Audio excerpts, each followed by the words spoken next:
રાજકોટ જિલ્લાના ઉપલેટા શહેરમાં આખરે દબાણ હટાવ કામગીરી તંત્ર દ્વારા શરૂ કરવામાં આવી છે।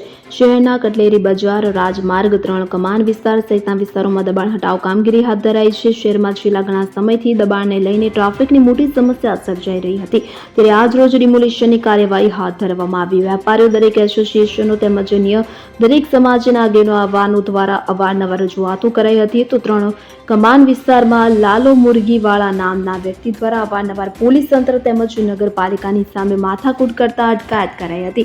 ત્યારે ક્યાંક ને ક્યાંક કામગીરી કોઈના કારણોસર ટલ્લે ચડી રહી હતી, ત્યારે વિવિધ તંત્રો દ્વારા કામગીરી હાથ ધરાઈ હતી। આ કામગીરી ધોરાજી તાલુકાના પ્રાંત અધિકારી તરખાલા, ઉપલેટા તાલુકા મામલતદાર નિખિલ મહેતા, નગરપાલિકા ચીફ ઓફિસર નીલમ ઘેટિયા તેમજ પીઆઈ પટેલ, પીએસઆઈ ભટ્ટ સાથે પોલીસ તંત્રના ચુસ્ત બંદોબસ્ત વચ્ચે હાથ ધરાઈ હતી।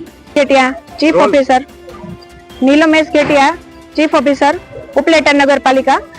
આજ રોજ ઉપલેટા નગરપાલિકા દ્વારા કટલેરી બજાર, રાજમાર્ગ 3 કમાન એરિયા તેમજ પોરબંદર રોડ અને અન્ય શહેરના રોડ જ્યાં વર્ષોથી સામાન પડેલા છે, હંગામી થડા ઊભા કરેલા છે, રેકડીઓ આવેલી છે અને ફૂટપાથ પર રસ્તા પણ આવા દબાણો કરેલા છે અને ટ્રાફિકને અડચણરૂપ, નાગરિકોને હલનચલનમાં આમ વિવિધ રીતે જે અડચણરૂપ દબાણો ઊભા કરેલા છે તેવા આસામીઓને વખતો વખત નોટિસ આપવામાં આવેલી છે। 300 કરતા વધુ આસામીઓને નોટિસ આપવામાં આવેલી છે।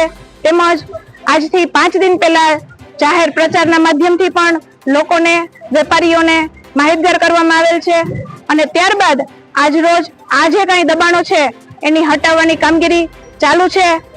હાલની તકે કટલેરી બજાર અને 3 કમાન એરિયાના દબાણની કાર્યવાહી પૂર્ણ કરવામાં આવેલ છે અને હજુ પણ આગામી જે કઈ રોડ છે ત્યાં આ દબાણની કાર્યવાહી પૂરજોશમાં ચાલુ છે। સાથે જ હું નાગરિકોને, વેપારીઓને, ચેમ્બર ઓફ કોમર્સના માધ્યમથી પણ એ મેસેજ આપવા માંગુ છું કે અગેન આવા દબાણો, હાલમાં જે કઈ દબાણની કાર્યવાહી કરવામાં આવી છે ત્યારબાદ આવા દબાણો ઊભા ના થાય અને નાગરિકોને આ બાબતે તકલીફ ના પડે તેમ સૌ સાથ સહકાર આપે તેવો સૌને અનુરોધ છે। જેમ જ્યાં આવારા તત્વો દ્વારા ફરજમાં રૂકાવટ કરવામાં આવે છે એના માટે શું પગલાં લેવા?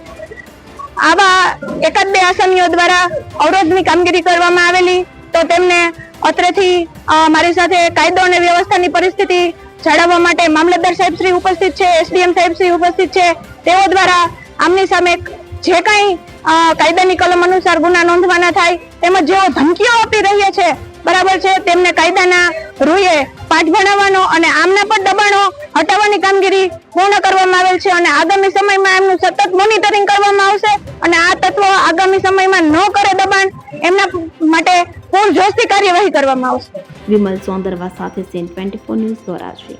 હવે જુઓ દેશ દુનિયાની તમામ ખબરો તમારી આંગળીના ટેરવે। ઉઠાવો મોબાઈલ અને ગૂગલ પ્લે સ્ટોર પરથી ડાઉનલોડ કરો અમારી CN24 ન્યૂઝ મોબાઈલ એપ।